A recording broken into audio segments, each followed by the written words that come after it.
Graça e paz, amados irmãos, em Cristo Jesus, nosso Senhor e Salvador, Jesus Cristo. Um privilégio muito grande estar aqui com os irmãos, varões do estado de Goiás, na pessoa do Bispo Vanderlei. A palavra de Deus, ela é íntegra e verdadeira. E eu quero trazer aqui uma reflexão na palavra do Senhor para um fortalecimento do nosso elevo espiritual.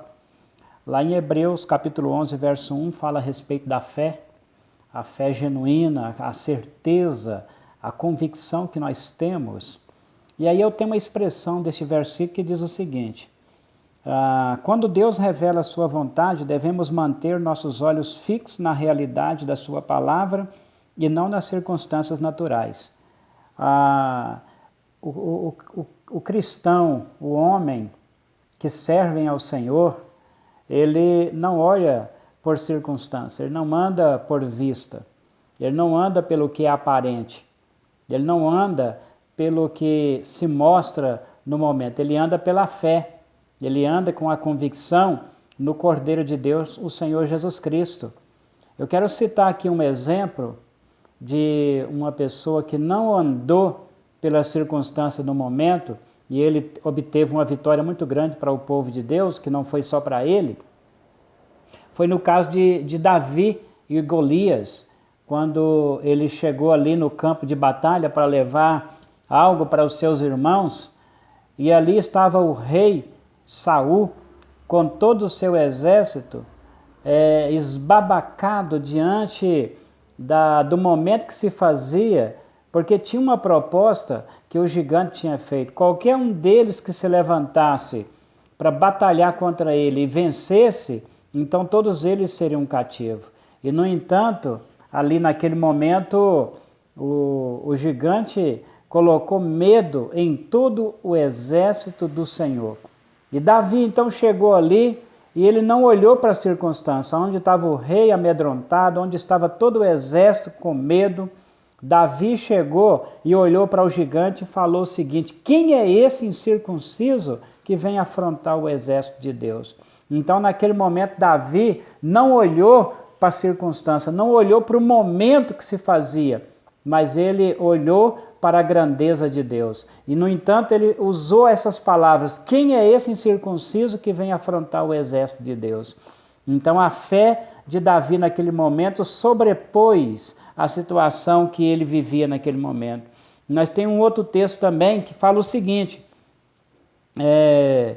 que não podemos olhar para as circunstâncias momentâneas e que nós devemos transpor pela nossa fé, pela nossa confiança em Deus. E eu quero aqui fortalecer a ideia no coração de cada um dos irmãos que devemos batalhar e devemos olhar não para a circunstância no momento, mas olhar para aquele que é o autor e consumador da nossa fé, o nosso Senhor Jesus Cristo. A palavra de Deus, ela é bem enfática quando ela diz que a fé, ela vai poder ser suficiente para transpor os momentos que se faz no momento, porque nós, como servo de Deus, nós não andamos por vista, nós não andamos por momentos, circunstâncias que se faz no momento.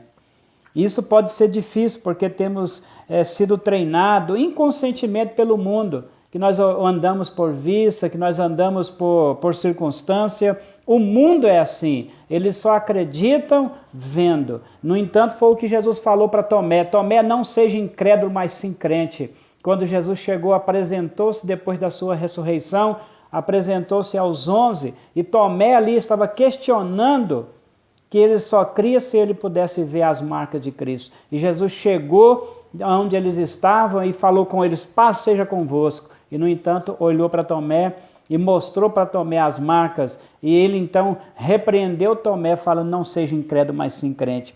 Então, no entanto, o cristão, ele vai olhar não para as circunstâncias, mas ele vai olhar para a grandeza do nosso Deus. E aí nós temos sido ensinados muitas manias que não vai dar certo. A palavra de Deus diz assim: se eu olhar o tempo, eu nunca vou semear. E nós devemos então, em Cristo, semear pela fé, semear no nome do Senhor Deus Todo-Poderoso. E o que a Bíblia diz assim, uma expressão da palavra do Senhor quando ela fala que nós não devemos andar pela vista natural conforme ao mundo, mas que nós possamos caminhar assim, né? Na visão poderosa da graça de Deus, enxergando, olhando pela fé a graça do Senhor Deus Todo-Poderoso. E temos que aprender que o real é visto, né, e realizado no Espírito, antes de se manifestar o plano natural. Romanos capítulo 4, 19 a 21. Então, eu consigo visualizar, como diz Hebreus capítulo 11, verso 1, que a fé é o firme fundamento das coisas que esperam. A certeza, não estou vendo, não aconteceu ainda, mas eu tenho a convicção que há de acontecer. E nós devemos ser movidos, amados, pela fé em Cristo Jesus, movido pelo conhecimento que Deus tem feito fruir sobre a nossa vida. E eu quero aqui dizer para vocês, continuamos, não olhando para as circunstâncias. Quem sabe esse momento nós estamos aí nessa pandemia, nesse confinamento, tantas coisas, tantas incertezas, tantas inseguranças, mas nós estamos em Cristo e devemos continuar em Cristo na convicção, sabendo que é o Senhor que vai abrir as portas, pois Ele tem prometido na sua palavra que Ele abre porta onde não há porta, que Ele abre caminhos onde não há caminho. E eu quero aqui fortalecer essa ideia no coração dos irmãos, na mente dos irmãos. Temos que aprender então que o real, ele acontece antes de ver, antes de acontecer a proporção no momento, mas no Espírito. O real acontece no Espírito, na convicção que eu e você precisamos ter, para crer nas transformações do nosso momento que se faz. Por exemplo, se for casamento, se for os filhos, se for trabalho, se for desemprego, aonde quer que seja a adversidade, nós temos que continuar crendo na graça e na essência de Deus que nos fortalece. Que Deus nos abençoe, que Deus nos guarde, que Deus continua mantendo a sua guarda fiel sobre nossas vidas. E para nós, amados, devemos continuar nessa convicção em Cristo Jesus, o nosso Salvador. Oremos ao Senhor neste momento. Pai querido, Pai amado, eu te dou graças e te louvo e peço ao Senhor que venha, Deus, acrescentar no coração de cada um a sua essência, a sua graça e a sua unção. Pai, no nome de Jesus, nós oramos ao Senhor, acreditando no que o Senhor pode fazer através da fé, através, Pai querido, da continuidade que nós devemos dar, Senhor, mediante a sua graça poderosa. Em nome do Senhor Jesus. Deus nos abençoe.